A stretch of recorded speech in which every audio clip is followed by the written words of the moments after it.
Welcome, dear listener. Find yourself comfortable, perhaps adjusting your pillow, letting your body settle into a peaceful position.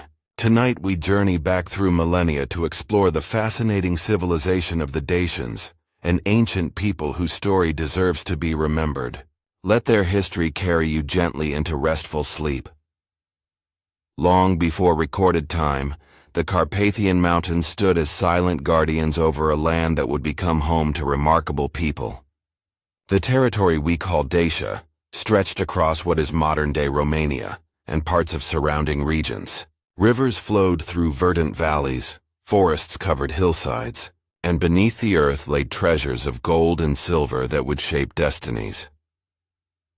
The earliest inhabitants of these lands lived simple lives, hunting in forests where wolf packs roamed, fishing in clear mountain streams. Archaeological evidence suggests human presence dating back to the Paleolithic era. These ancient ancestors left behind stone tools, cave paintings, and the whispers of forgotten languages carried on the wind through mountain passes.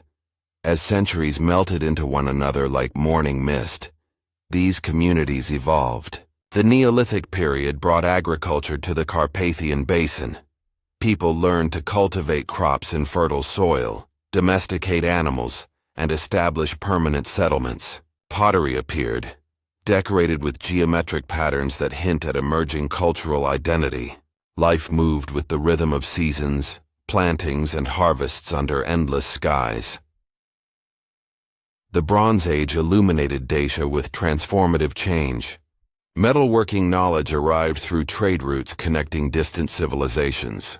Craftsmen learned to combine copper and tin, creating bronze tools stronger than stone, weapons sharper than flint. This technological advancement rippled through society, enabling more efficient agriculture, better defenses, and increased prosperity. During this epoch, distinct cultural patterns emerged across the Carpathian region.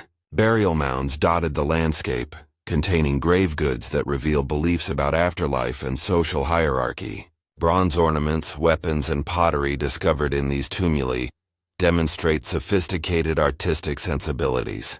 Communities grew larger, some evolving into proto-urban centers where artisans, farmers, and traders coexisted. Trade networks expanded, connecting Dacian lands with Mediterranean civilizations, Scythian steppes, and Baltic amber routes. Amber beads found in Dacian sites originated from distant Baltic shores. Greek pottery shards testify to contact with Hellenic traders. Through these exchanges, ideas traveled alongside goods, enriching local culture with external influences while maintaining distinctive regional character. The landscape itself shaped Dacian development. Mountain fortresses provided natural defenses. Valleys offered agricultural abundance, and mineral deposits promised wealth. Gold panned from riverbeds glittered in sunlight, while silver veins threaded through mountain rock.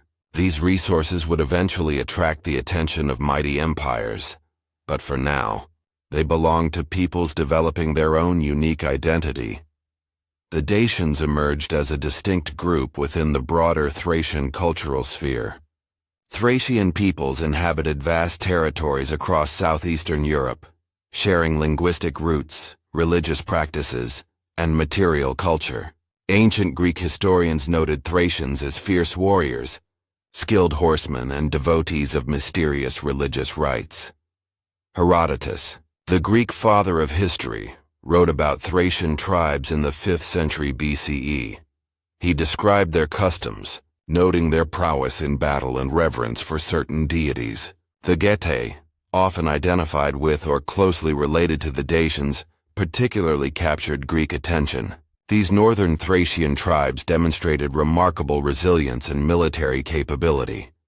Dacian identity crystallized gradually through centuries of cultural development. Geographic isolation within Carpathian valleys fostered distinctive traditions, while maintaining connections to broader Thracian heritage. Language evolved with unique characteristics, though written records remain scarce.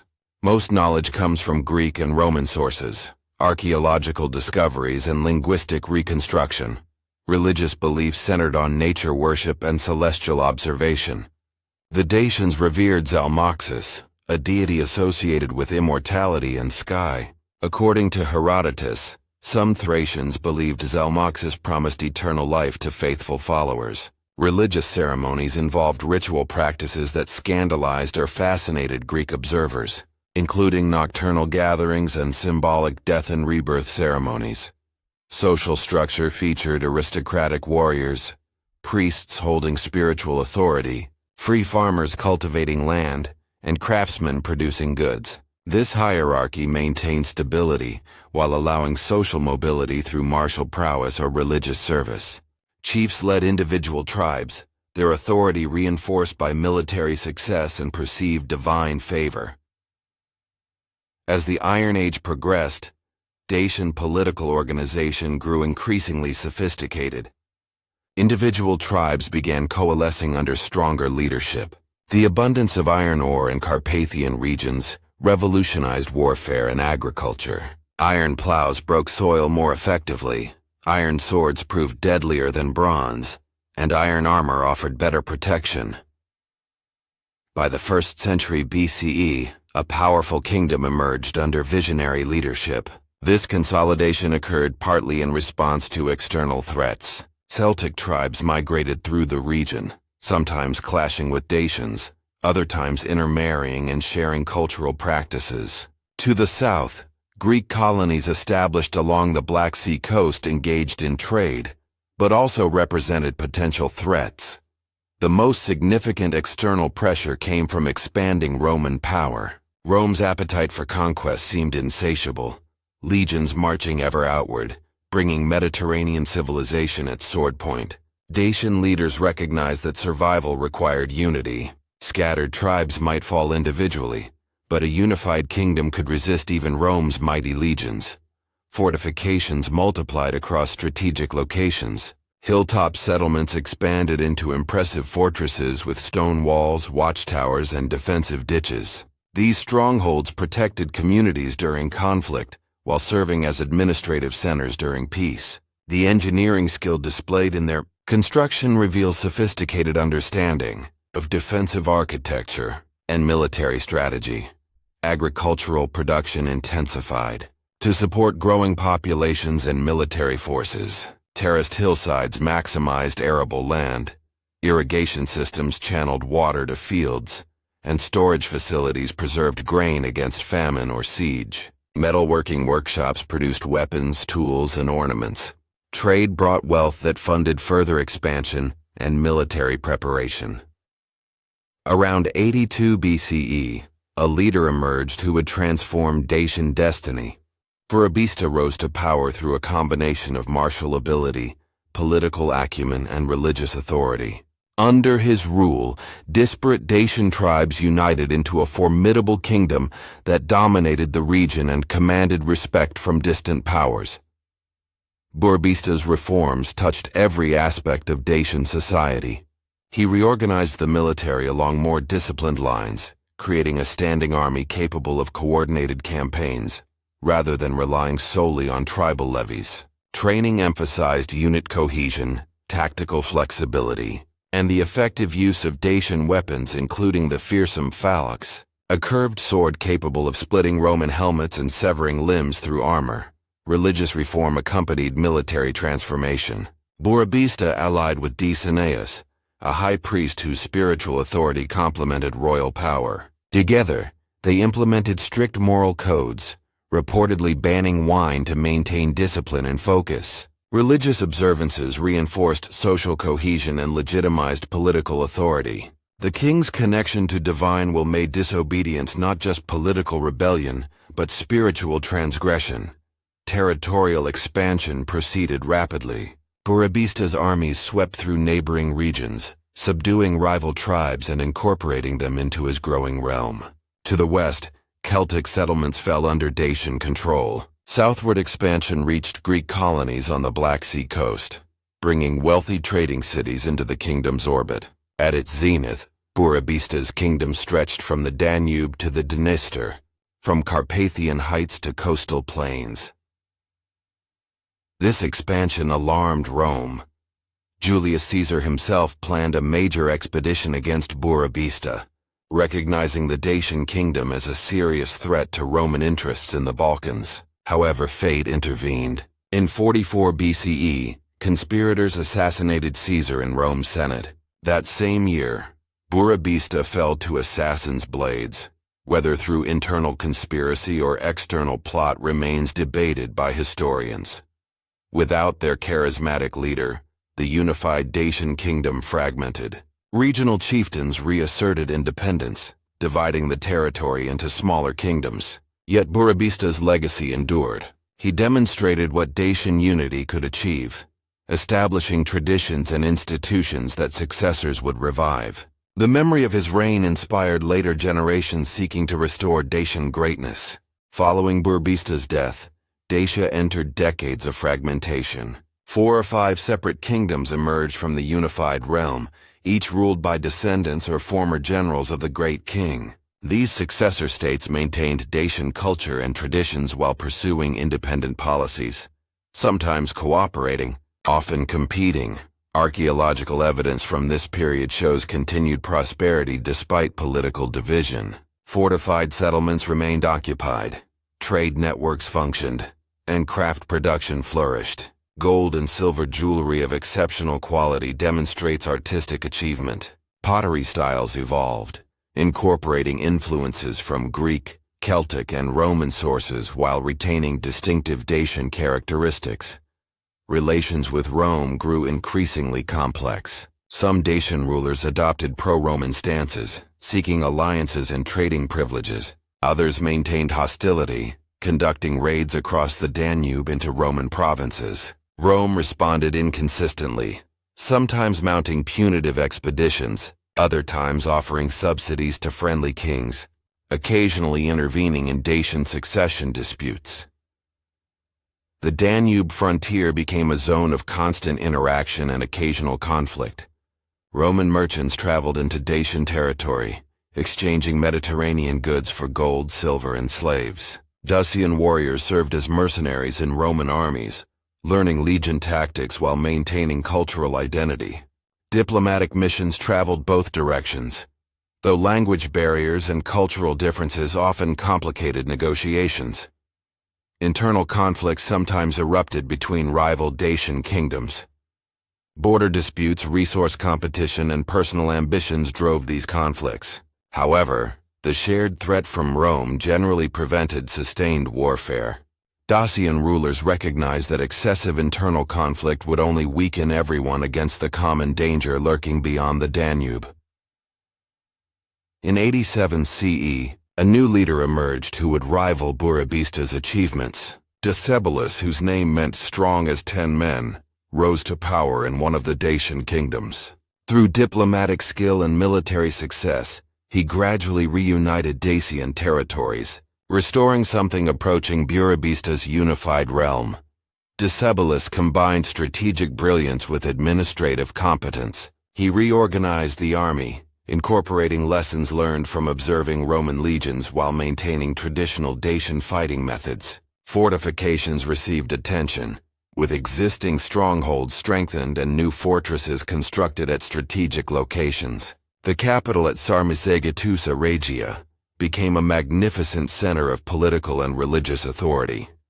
The new king understood that confrontation with Rome was inevitable. Roman expansion continued relentlessly, and Dacian wealth made the kingdom an attractive target. Decebalus prepared methodically, stockpiling weapons, training troops, and forging alliances with neighboring peoples. He also modernized the state, improving tax collection, regulating trade, and promoting technological advancement. Religious authority remained central to Dacian kingship. Decebalus maintained close relationships with the priesthood, participating in sacred ceremonies and consulting priests before major decisions. The great circular sanctuary at Sarmizegetusa, with its massive stone pillars arranged in precise astronomical alignments, served as a focal point for religious observances. Here, priests tracked celestial movements, calculated calendars, and performed rituals connecting earthly realm to divine powers. Dacian society under Decebalus reached remarkable sophistication. Urban centers featured stone buildings with tiled roofs, paved streets, and water supply systems. Workshops produced high-quality metalwork, pottery, textiles, and other goods. Agriculture supported large populations through efficient cultivation techniques and extensive grain storage. Literacy, though limited, existed among priests and administrators who kept records using Greek or Latin letters adapted to Dacian language. In 101 CE, Emperor Trajan launched a massive invasion of Dacia. This campaign represented one of Rome's most ambitious military undertakings, involving multiple legions, auxiliary forces, and extensive logistical preparation.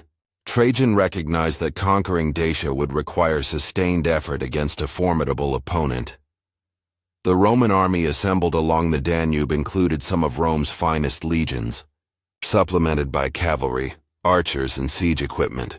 Engineers constructed bridges across the Danube, monumental achievements of military engineering allowing armies to cross the great river efficiently. Supply lines stretched back to Roman provinces, ensuring continuous flow of food, weapons, and reinforcements.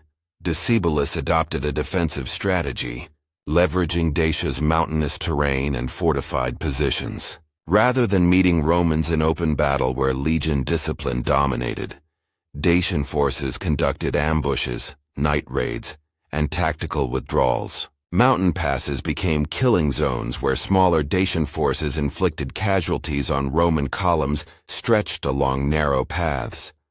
The war raged through multiple campaigning seasons. Roman legions besieged Dacian fortresses, often encountering fierce resistance. Defenders employed boiling oil, stones, arrows, and desperation to hold positions. When fortresses fell, survivors often chose death over capture. This resistance forced Romans to fight for every mile of territory, every hilltop stronghold, every river crossing. Dacian warriors proved formidable opponents. Their curved falk swords could cleave through Roman shields and armor, forcing Roman armorers to add reinforcing iron strips to helmets and develop deeper shields. Dacian tactics included feigned retreats to lure Romans into ambushes, nighttime infiltrations of Roman camps, and coordinated attacks from multiple directions. Individual combat skill combined with intimate knowledge of local terrain made Dacians dangerous adversaries. Despite fierce resistance, Roman persistence gradually prevailed. Superior logistics, numerical advantage, and disciplined formations slowly ground down Dacian defenses. Key fortresses fell one by one. Decebalus, recognizing that complete defeat loomed, negotiated peace terms. The settlement humiliated Dacia, territorial concessions, disarmament provisions, Roman garrisons on Dacian soil, and tributary status. The peace treaty of 102 CE brought temporary respite, but satisfied no one. Romans resented incomplete victory, viewing Dacia as unfinished business. Decebalus chafed under humiliating terms while fearing further Roman aggression. Both sides understood that peace represented merely an intermission before the conflict's final act. Decebalus used the breathing space cunningly. While nominally complying with treaty terms, he secretly rearmed and strengthened defenses. Diplomatic missions sought alliances with Rome's enemies, particularly Parthia to the east and Germanic tribes to the north. Spies infiltrated Roman provinces, gathering intelligence about legion movements and imperial intentions. Weapons production continued in hidden workshops, stored in concealed caches throughout the kingdom. The Dacian king also welcomed deserters from Roman forces, including soldiers and technicians whose knowledge proved valuable. These individuals brought expertise in Roman siege warfare, engineering techniques, and military organization. Some historians suggest Greek or Roman engineers helped improve Dacian fortifications during this period. Though evidence remains circumstantial, Sarmizegetusa Regia underwent significant expansion and fortification. Massive stone walls rose higher, towers multiplied, and defensive works extended over wider areas. Water systems ensured supply during siege, granaries stockpiled food, and underground chambers provided secure storage for treasure and weapons. The sanctuary complex received attention, its religious significance reinforced through architectural enhancement. In Rome, Trajan prepared for renewed conflict. The incomplete conquest of Dacia remained a political liability, and the kingdom's continued existence threatened Roman prestige. Additionally, Dacia's wealth beckoned irresistibly. Gold and silver mines promised to refill imperial coffers depleted by previous campaigns. The emperor methodically assembled resources for a decisive second campaign. In 105 CE, Trajan's legions crossed the Danube again, this time determined to eliminate Dacian independence permanently. The second campaign dwarfed the first in scale and intensity. More legions participated, logistics improved through experience, and Roman determination hardened. Trajan personally commanded the invasion, staking his reputation on complete victory. The campaign unfolded with brutal efficiency. Roman forces advanced along multiple axes, preventing Decebalus from concentrating his forces effectively. Fortresses that withstood previous sieges fell to improved Roman siege techniques and sheer persistence. The landscape witnessed apocalyptic destruction as Romans systematically reduced Dacian strongpoints. Decebalus fought desperately, shifting forces to counter Roman advances, conducting counterattacks when opportunities appeared, and personally leading troops in critical engagements. However, Rome's overwhelming superiority in resources and manpower gradually told. One by one, Dacian defenses crumbled. Allies melted away as Roman victory became inevitable. Populations fled into remote mountain areas, carrying what possessions they could, leaving behind homes and fields. The siege of Sarmizegetusa Regia marked the war's climax. Roman legions surrounded the mountain capital, cutting off supplies and pounding defenses with artillery. Inside, defenders faced starvation and dwindling hope. When Romans finally breached the walls, they discovered many defenders had taken their own lives rather than face capture. Treasure rooms that once gleamed with gold stood empty, contents spirited away or hidden. Decebalus escaped the capital's fall, fleeing with loyal followers into mountain fastnesses. Roman cavalry pursued relentlessly. The king and his remaining companions were eventually cornered. Rather than surrender, Decebalus chose suicide, drawing a knife across his own throat. A Roman cavalryman named Tiberius Claudius Maximus reportedly captured the king's final moments, later commemorating his role in monuments showing Decebalus's death. With their king dead and organized resistance collapsed, remaining Dacians faced annihilation or submission. Some communities negotiated surrender terms, others resisted until completely destroyed. Roman victory was total and terrible. The proud kingdom that had defied Rome's might lay shattered, its people scattered, its independence extinguished. Trajan transformed conquered Dacia into a Roman province, beginning a period of profound transformation. Roman colonization proceeded systematically. Veterans from Trajan's legions received land grants, establishing military colonies at strategic locations. Settlers from across the empire arrived, attracted by opportunities in the newly opened territory. Italian merchants, Greek artisans, Syrian traders, and settlers from Illyria and Moesia created a cosmopolitan provincial society. The Romans exploited Dacia's mineral wealth intensively. Gold mines at Rosia Montana and elsewhere employed thousands of workers, many enslaved Dacians or imported slaves. Mining operations demonstrated sophisticated Roman engineering, including drainage systems, ventilation shafts, and underground galleries extending deep into mountains. The extracted gold flowed to Rome, funding imperial projects and wars. Urban development proceeded rapidly. Ulpia Traiana Sarmizegetusa, named after Trajan, arose as the provincial capital, a planned Roman city with forum, amphitheater, temples, baths, and administrative buildings. Roads connected settlements, facilitating commerce and military movement. Roman engineering transformed the landscape through bridges, aqueducts, and fortifications along the provincial frontiers. Romanization penetrated Dacian society. Though indigenous culture persisted beneath Roman veneer, Latin became the administrative and commercial language, gradually supplanting Dacian speech. Roman law governed legal proceedings, Roman gods received worship in new temples, and Roman customs influenced daily life. Children learned Latin in schools. Wealthy families adopted Roman names and dress. and urban centers resembled cities throughout the empire. However, Dacian elements endured, particularly in rural areas and among lower classes. Traditional religious practices continued in modified forms, syncretized with Roman deities. Agricultural techniques, craft traditions, and material culture blended indigenous and Roman elements. Place names retained Dacian origins, and archaeological evidence suggests continued use of traditional pottery styles and burial practices, alongside Roman innovations. The Dacian population experienced varied fates under Roman rule. Many died in the conquest bloodshed or subsequent pacification campaigns. Others were enslaved and dispersed throughout the empire. Some integrated into Roman society, adopting Latin language and Roman customs while maintaining cultural memories. Rural communities persisted in mountain valleys, practicing traditional lifeways under Roman oversight. Roman Dacia developed into a prosperous, strategically important province. The economy thrived on mining, agriculture, and trade.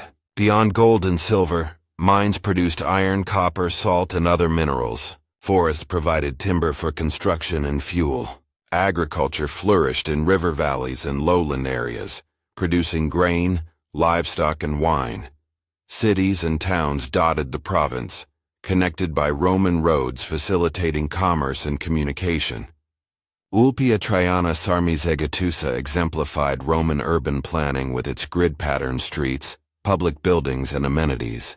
Other significant settlements included Apulum, modern Alba Iulia, Napoca, Cluj-Napoca, and Potaissa, Turda. These urban centers hosted diverse populations engaged in administration, trade, crafts, and services. Military presence remained substantial. Legionary fortresses housed permanent garrisons, while auxiliary forts protected frontiers and internal lines of communication. Soldiers from across the empire served in Dacia, their tombstones revealing origins in Italy, Spain, Africa, Syria, and beyond. These military communities contributed to cultural diversity, introducing religious practices, artistic styles, and customs from distant provinces.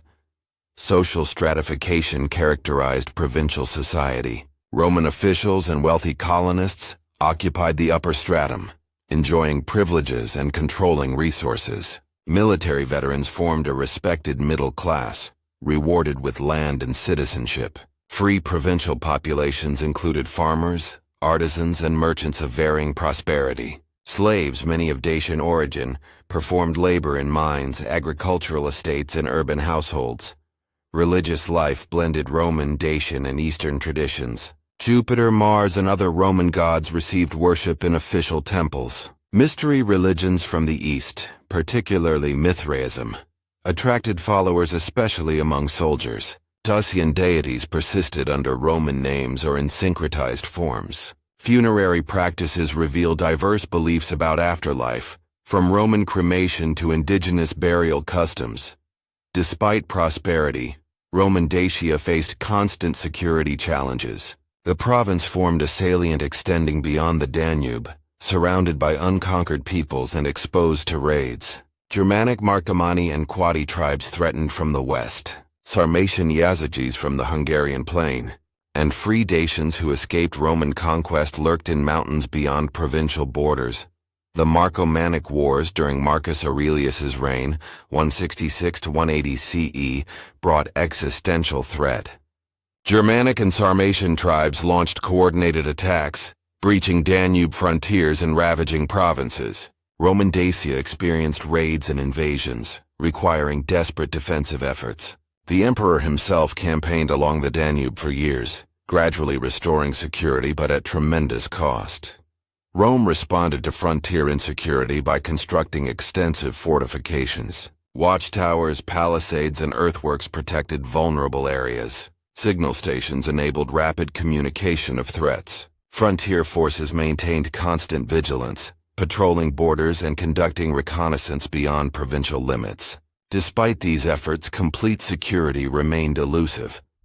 The province's geographical isolation complicated defense. Surrounded by hostile or unreliable neighbors, Dacia required substantial garrison forces and could be cut off from reinforcement during crises. This strategic vulnerability would eventually prove fatal. Some Roman strategists questioned whether Dacia's resources justified the military investment required for its defense. Despite military tensions, cultural exchange flourished. Roman and indigenous traditions blended, creating distinctive provincial culture. Language exemplifies this synthesis. While Latin dominated official contexts, vernacular speech incorporated Dacian words eventually evolving toward Romanian language. Place names, geographical features, and specialized vocabulary retained Dacian origins embedded in Latin matrix. Material culture demonstrates similar blending. Pottery combined Roman forms with indigenous decorative motifs. Jewelry incorporated Roman techniques with traditional Dacian designs. Religious votive offerings show artistic fusion, depicting Roman gods with Eastern attributes or indigenous deities in Roman artistic style. Architecture adapted Roman building techniques to local materials and conditions. Rural settlements particularly preserved indigenous character.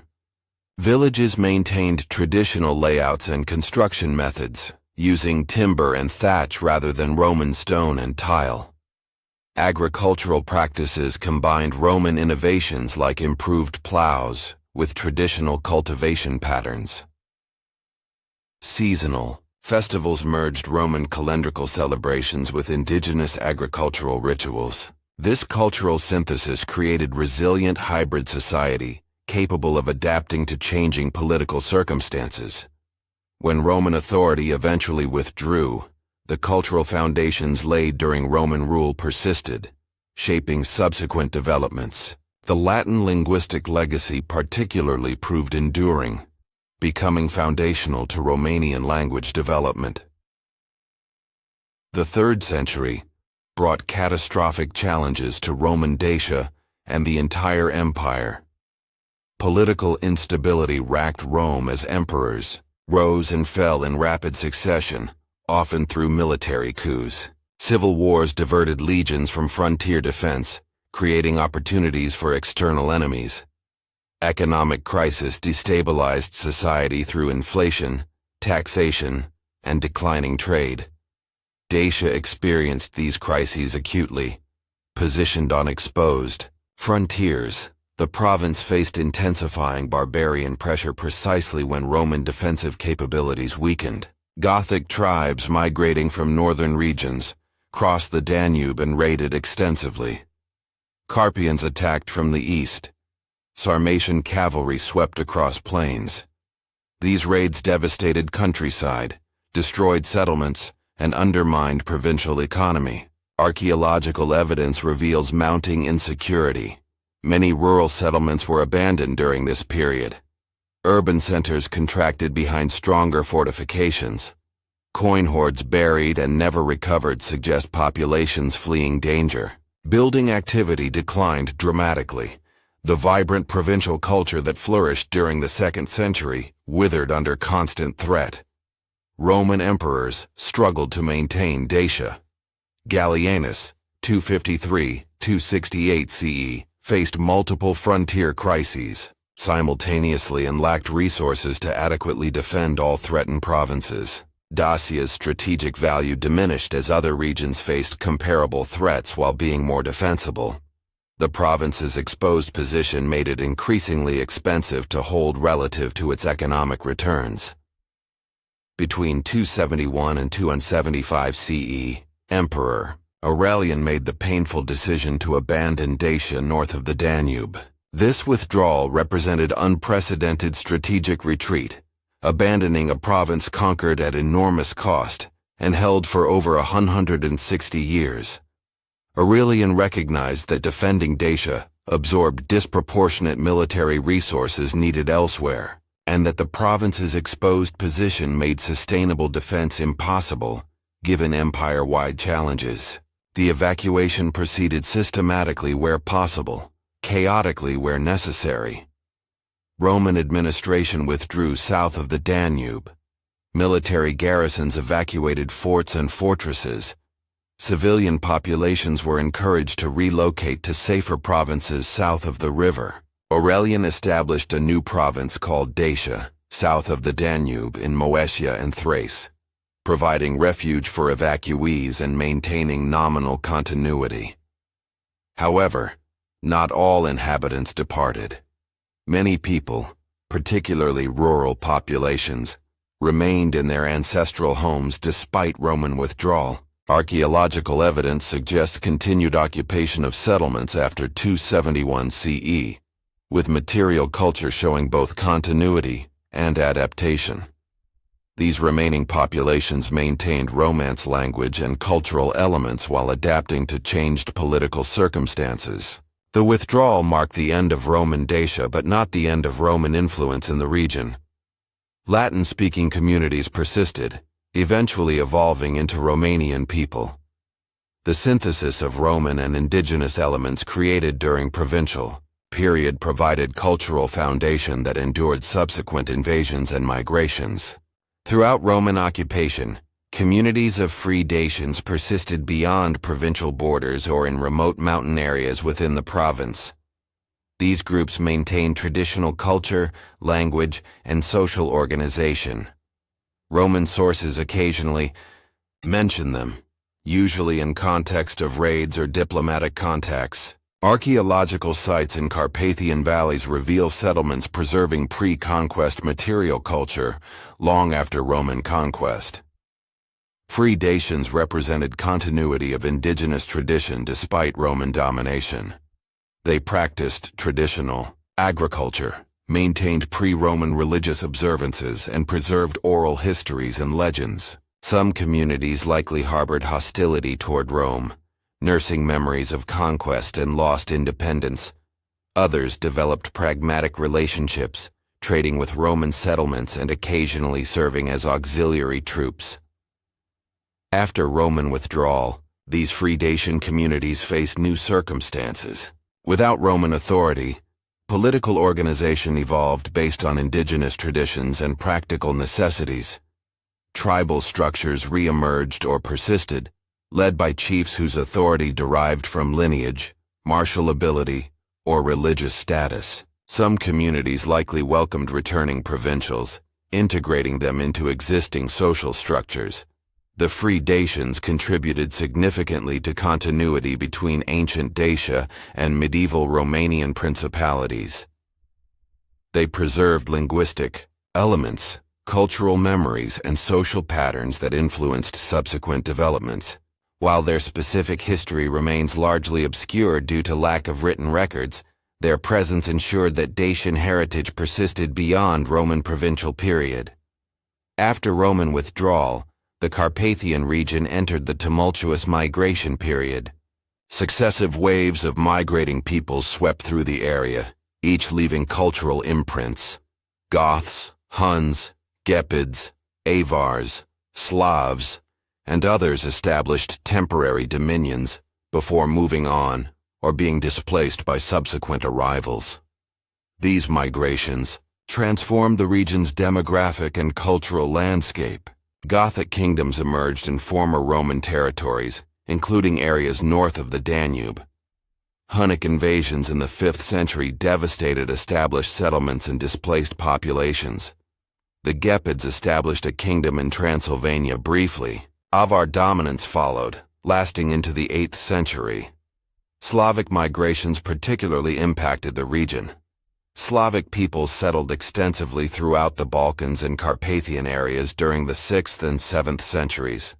Their language influenced indigenous Romance dialects, contributing vocabulary to emerging Romanian language. Slavic cultural elements, particularly in religious context after Christianization, became embedded in regional culture. Throughout these turbulent centuries, Romance-speaking populations persisted, protected by mountain geography and adapting to changing political overlords.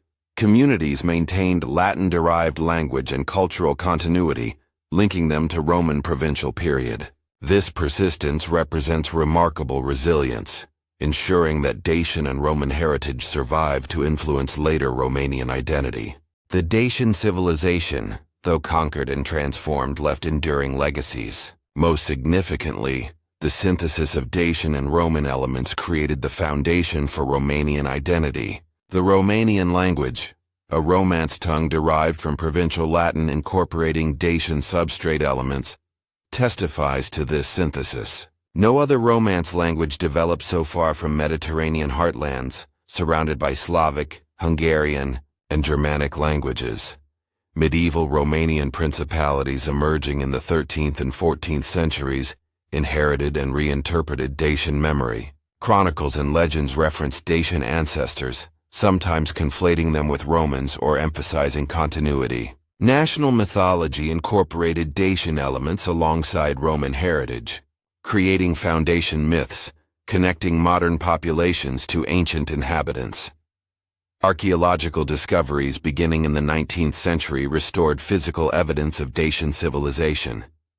Excavations at Sarmizegetusa Regia revealed impressive fortifications and sacred sites. The circular sanctuary with its wooden pillars precisely aligned for astronomical observation demonstrates sophisticated knowledge. Metalwork, pottery, and other artifacts showcase artistic achievement and technical skill. Modern Romanian national identity embraces Dacian heritage enthusiastically. The name Romania itself references Roman heritage, while Dacia represents the indigenous element. This dual heritage provides powerful historical narrative connecting modern nation to ancient past, claiming 2,000 years of continuity in the Carpathian lands. Scholarly understanding of Dacians has evolved significantly. Early interpretations, often influenced by nationalist perspectives, sometimes romanticized or distorted Dacian history. Modern archaeology and historical analysis present more nuanced picture, acknowledging both achievements and limitations, placing Dacians within broader Iron Age European context while recognizing their distinctive characteristics. Excavations throughout Romania and surrounding regions continue revealing Dacian civilization's material culture. Fortresses. Carpathian mountains, their stone walls testament to engineering skill and defensive concerns. Sarmizegetusa Regia, spread across multiple mountain terraces, included residential areas, workshops, storage facilities, water systems, and sacred precincts. The engineering required to construct such extensive fortifications in mountainous terrain demonstrates sophisticated organizational ability. The circular sanctuary at Sarmizegetusa particularly intrigues archaeologists and archaeoastronomers. Its wooden pillars, arranged in precise circles, aligned with solar events and possibly other celestial phenomena. This suggests Dacian priests possessed advanced astronomical knowledge, using observations to calculate calendars and perform religious ceremonies. The sanctuary's layout resembles other ancient astronomical structures, suggesting shared Indo-European religious and scientific traditions. Metallurgical sites reveal advanced metalworking technology. Dacian craftsmen produced high-quality weapons, particularly the famous falx, iron tools, and exquisite jewelry. Gold and silver working reached exceptional artistic and technical levels. Bracelets, rings, fibulae, and other ornaments demonstrate sophisticated design sense and masterful execution. Some pieces incorporate Greek or Celtic stylistic influences, while maintaining distinctive Dacian character. Pottery provides insights into daily life, trade connections, and cultural preferences. Local production supplied most needs, ranging from cooking vessels to storage amphorae to fine tableware.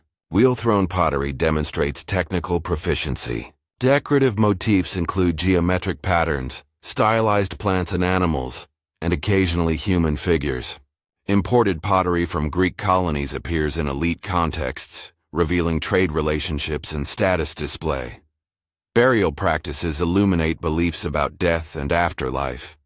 Tumuli containing cremation burials or inhumations accompanied by grave goods indicate belief that deceased required provisions for afterlife journey. Warrior graves include weapons, suggesting military identity continued beyond death.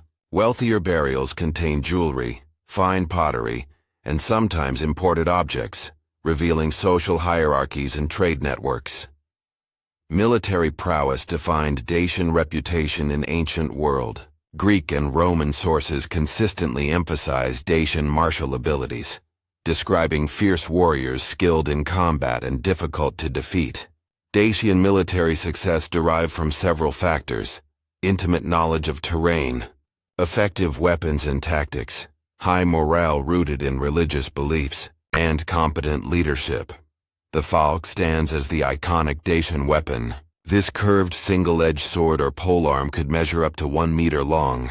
Its curved blade concentrated force at impact point, capable of cleaving through Roman shields and helmets. Romans feared the falx enough to modify equipment, adding reinforcing iron strips to helmet tops and lengthening shield rims. The weapon's effectiveness in skilled hands made Dacians formidable close combat opponents. Dacian tactics emphasized mobility, surprise, and terrain exploitation. Warriors avoided prolonged engagement with Roman legions in open terrain, where disciplined formations dominated. Instead, they conducted ambushes in mountain passes, nighttime raids on camps, and rapid withdrawals, luring pursuers into traps. This guerrilla-style warfare prolonged conflicts and inflicted significant casualties, despite Roman numerical and organizational advantages. Fortifications played a central role in Dacian defensive strategy. Hilltop fortresses provided refuges during invasions and bases for counterattacks. Stone walls, wooden palisades, defensive ditches, and strategic positions made these strong points difficult to capture. During Roman invasions, fortresses held out for extended periods, requiring lengthy sieges and absorbing Roman resources. Religious beliefs reinforced military resolve. Warriors believing in Zalmoxis and afterlife faced death with courage, sometimes choosing suicide over capture. This fatalistic bravery impressed Roman observers, though it also contributed to heavy Dacian casualties during conflicts. Religious ceremonies before battles sought divine favor and strengthened unit cohesion. Reconstructing Dacian social organization requires piecing together fragmentary evidence from archaeological finds, classical sources, and comparative analysis of similar Iron Age societies. A hierarchical structure seems clear, with distinct social strata performing specialized functions within society. The aristocratic elite controlled political and military power. Kings ruled through combination of military success, religious authority, and aristocratic support.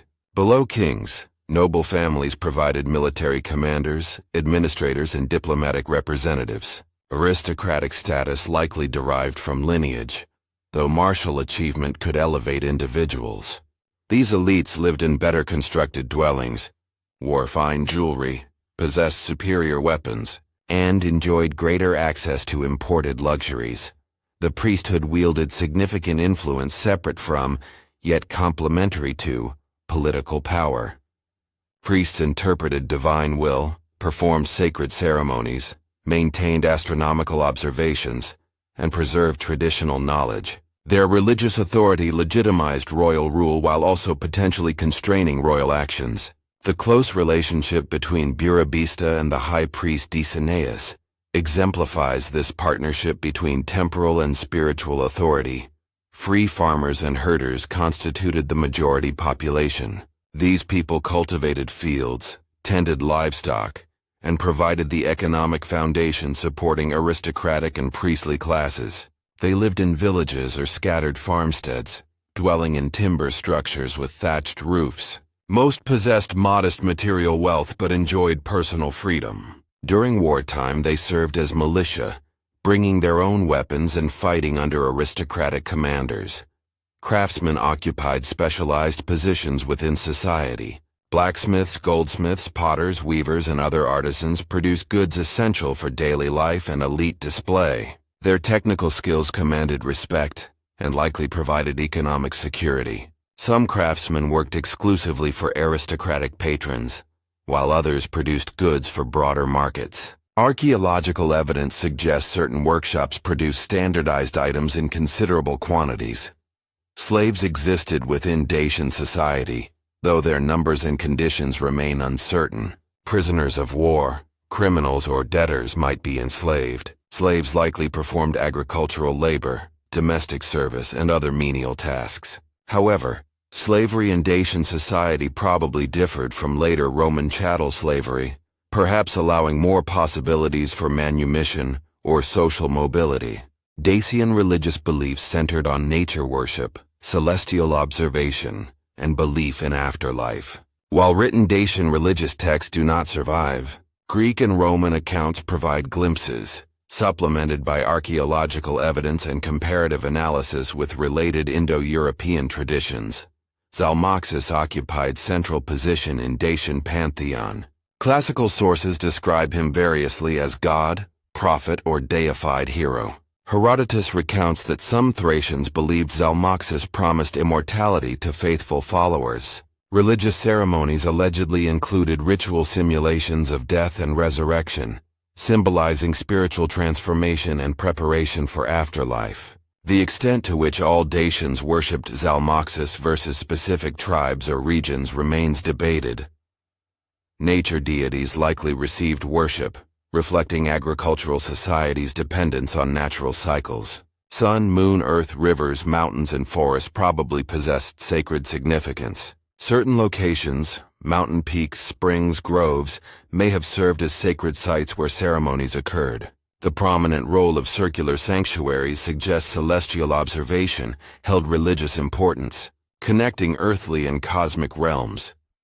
Ancestor veneration likely played significant role, as in many Indo-European societies. Honoring deceased ancestors maintained connections between living and dead, ensuring continuity across generations. Burial practices incorporating grave goods suggest belief that deceased continued existence requiring material provisions. The construction of elaborate tumuli for important individuals demonstrates respect for ancestors and desire to commemorate their achievements. Religious specialists, priests, priestesses, seers, mediated between human and divine realms. They performed sacrifices, interpreted omens, conducted ceremonies, and preserved sacred knowledge. Astronomical observations allowed calculation of calendars marking agricultural seasons and religious festivals. The priesthood's literacy, even if limited, gave them custodianship of traditions and histories passed down through generations. Religious practices included sacrifices, offerings, festivals, and ritual gatherings. Animal sacrifices propitiated deities and sought divine favor for undertakings like warfare or harvest. Votive offerings, jewelry, weapons, pottery, deposited at sacred sites expressed gratitude or petition. Festivals marked seasonal transitions, agricultural milestones, and significant celestial events. These communal celebrations reinforced social bonds and cultural identity.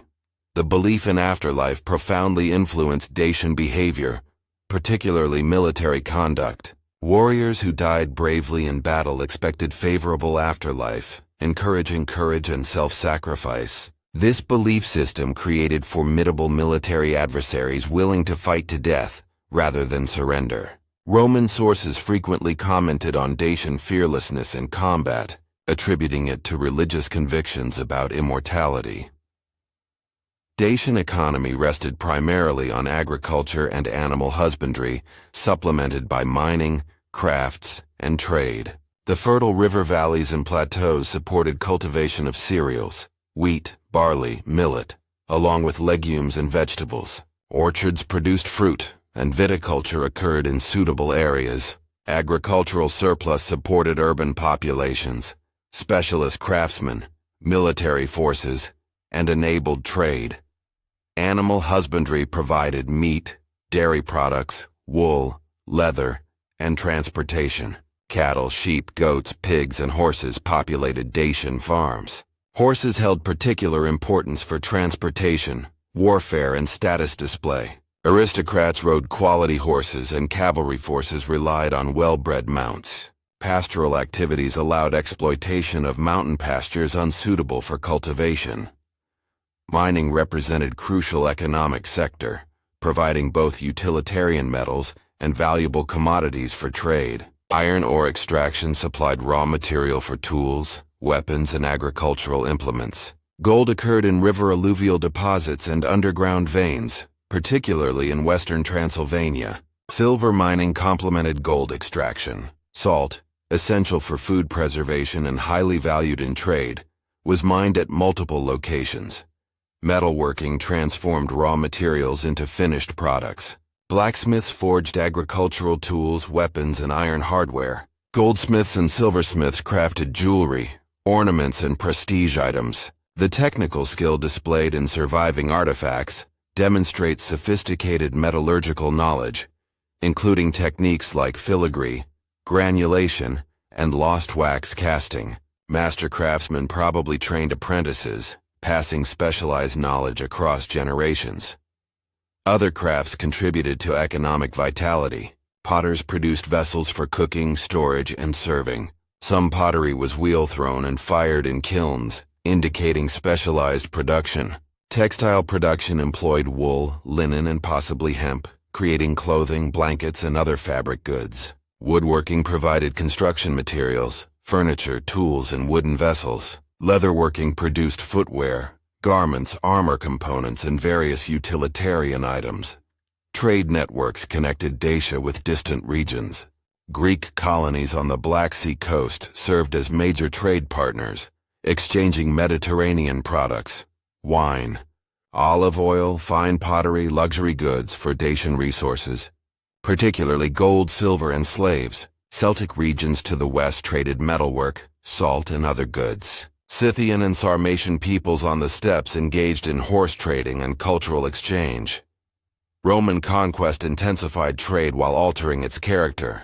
Under Roman rule, Dacian resources flowed to Rome through organized provincial economy. Gold and silver mining reached industrial scale, enriching imperial treasury. Agricultural production served provincial markets and military supply. Trade goods from across the empire became available in Dacian cities. This integration brought prosperity but also dependency and exploitation. The Dacian language remains imperfectly understood, creating challenges for historians seeking to comprehend Dacian culture fully. No Dacian texts survive. Knowledge derives from place names, personal names, and a few words preserved in Greek and Latin sources. Linguistic reconstruction attempts to recover features of this lost language and understand its relationships to other ancient tongues. Dacian belonged to the Thracian language family within the broader Indo-European language group. This places it in the same superfamily as Greek, Latin, Celtic, Germanic, Slavic, and other European languages, sharing deep ancestral connections while developing distinctive characteristics. The precise relationship between Dacian and other Thracian dialects, whether they constituted separate languages or regional variants, remains debated. Place names provide valuable linguistic evidence. Many Romanian geographical names derive from Dacian, preserving ancient toponyms. River names particularly tend to preserve ancient forms. Linguistic analysis of these names reveals phonological patterns and lexical elements. Personal names recorded by Greek and Roman historians offer additional data. Names like Decebalus, Burebista, Comosicus carry meaning analyzable through comparative linguistics. The limited Dacian vocabulary preserved in classical sources includes words for plants, animals, geographical features, and cultural items. Comparative analysis with related languages helps reconstruct meanings.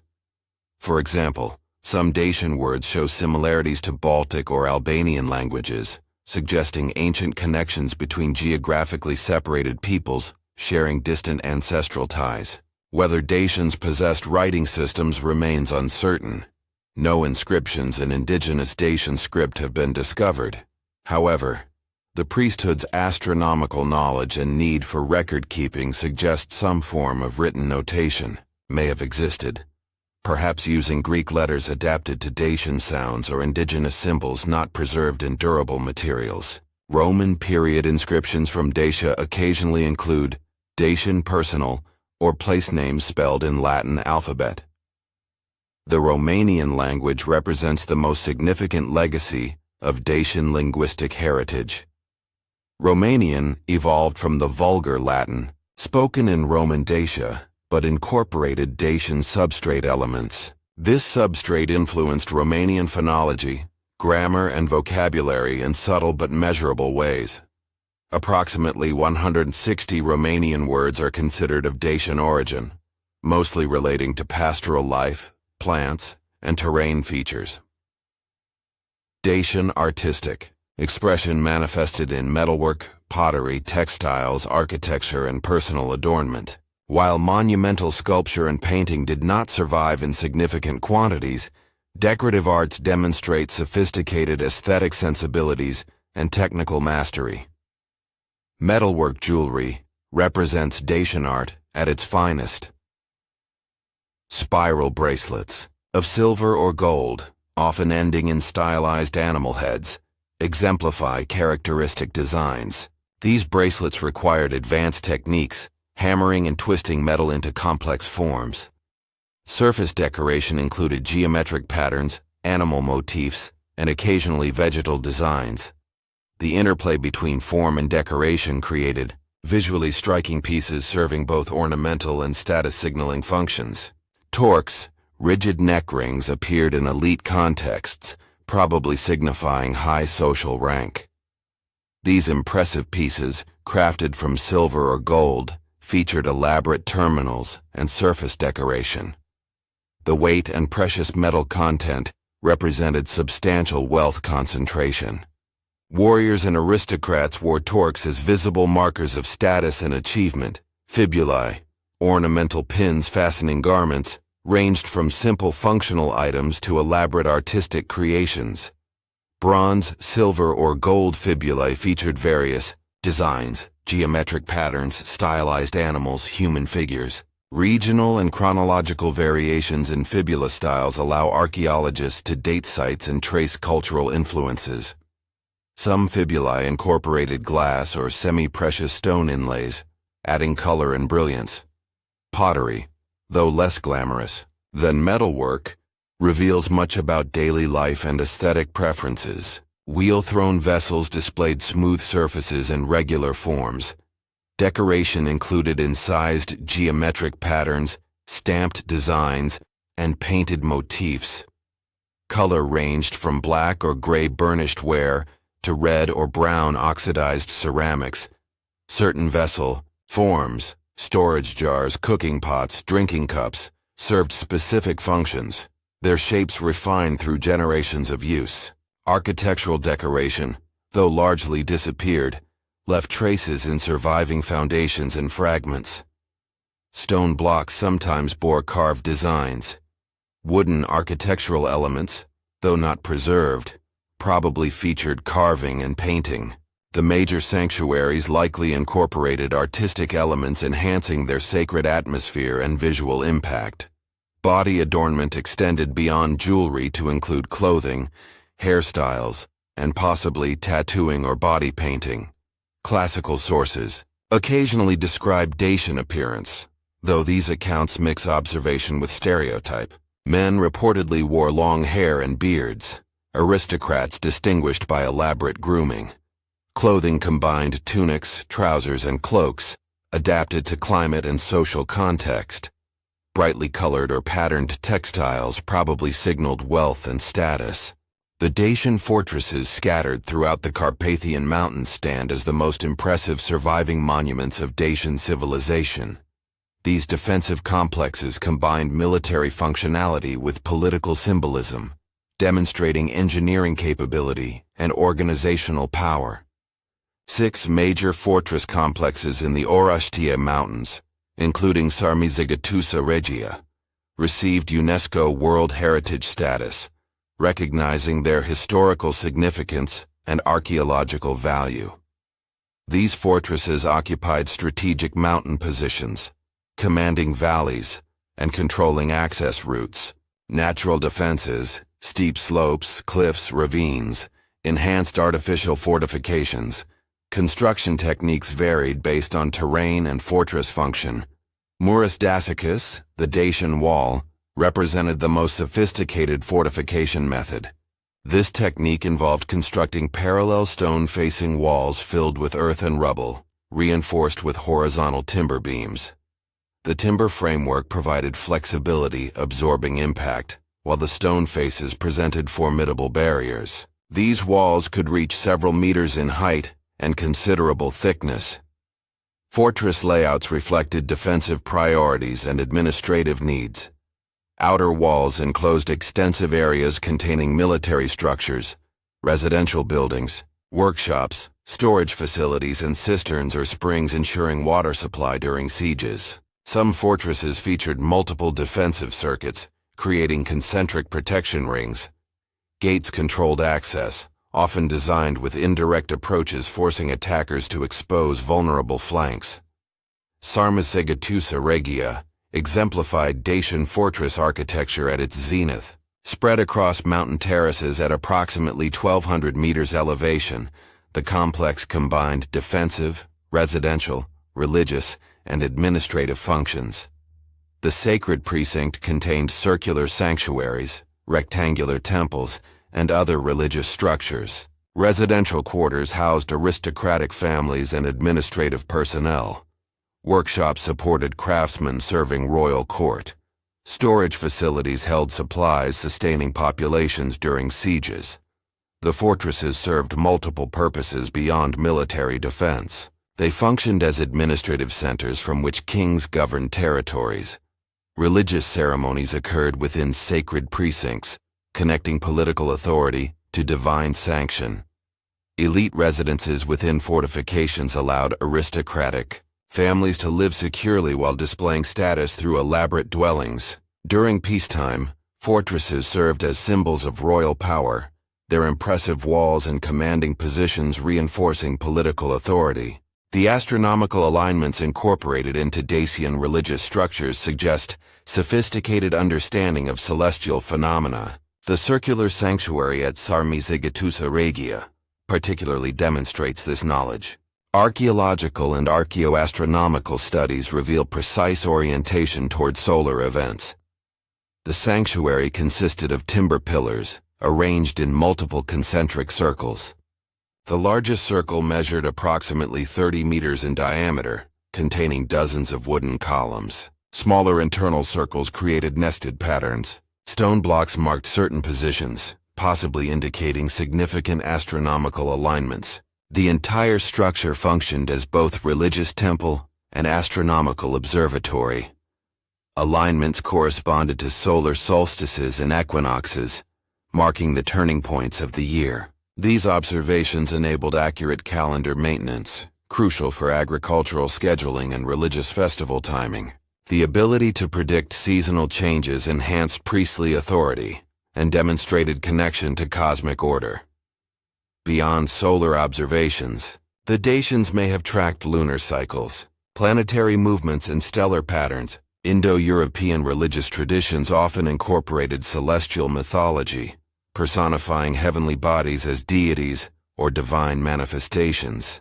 The regular movements of sun, moon, and stars embodied cosmic order, contrasting with earthly chaos. Maintaining alignment with celestial patterns ensured harmony between human society and divine cosmos. The construction of these astronomical structures required substantial resources and specialized knowledge. Teams of workers transported and erected massive timber pillars. Engineers calculated precise alignments through observation and geometric principles. The investment necessary for such monuments testifies to astronomy's religious and political importance in Dacian society. As you drift toward sleep, consider the Dacians' journey through history. From Bronze Age communities to Iron Age kingdoms, through resistance against Rome to synthesis with Latin culture, Dacian heritage endured transformations that would have destroyed lesser civilizations. Their fortresses still crown mountain peaks, silent sentinels guarding valleys where their descendants live. The gold they mined gleams in museum displays, crafted into jewelry that still captivates with beauty perfected 2 millennia ago. The language they spoke echoes faintly in Romanian words, connecting modern speakers to ancient ancestors. The Dacians faced challenges with courage, born of conviction. When Rome's legions marched north, Dacian warriors stood firm on mountain passes, defending homeland against overwhelming force. When defeat came, they chose honor over submission. When Roman rule transformed their world, they adapted while preserving essential cultural identity. Their religious beliefs, seeking immortality and divine connection, reflect universal human aspirations transcending specific cultures. The circular sanctuaries aligned with celestial movements speak to our species' ancient drive to understand the cosmos and our place within it. The careful burial of their dead with provisions for afterlife reveals hope that death does not end existence, that something of us continues beyond mortal life. History's preservation of Dacian memory, however fragmentary, represents a gift across millennia.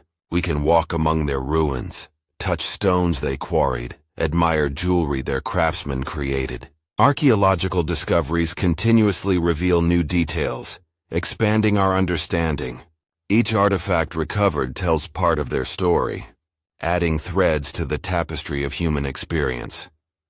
The Dacians remind us that civilizations rise, flourish and transform, yet leave legacies enduring beyond political extinction. Their physical works crumble, but cultural contributions persist. The Romanian language, a Latin tongue spoken in the Carpathians, testifies to remarkable cultural continuity spanning 2,000 years. Few regions can claim such linguistic persistence despite successive invasions, migrations, and imperial dominations.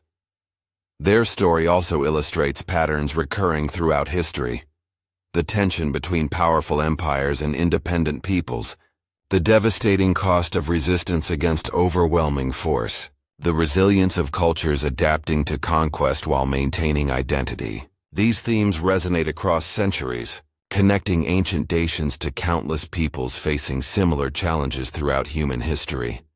Let the weight of centuries settle gently over you, like warm blankets on a cold night. The Dacians have returned to mountain earth, their bones long since returned to dust. Their fortresses weather slowly under rain and snow, patient stone enduring while seasons pass. Their gold and silver sleep in dark museum cases, waiting for occasional admirers to pause and wonder.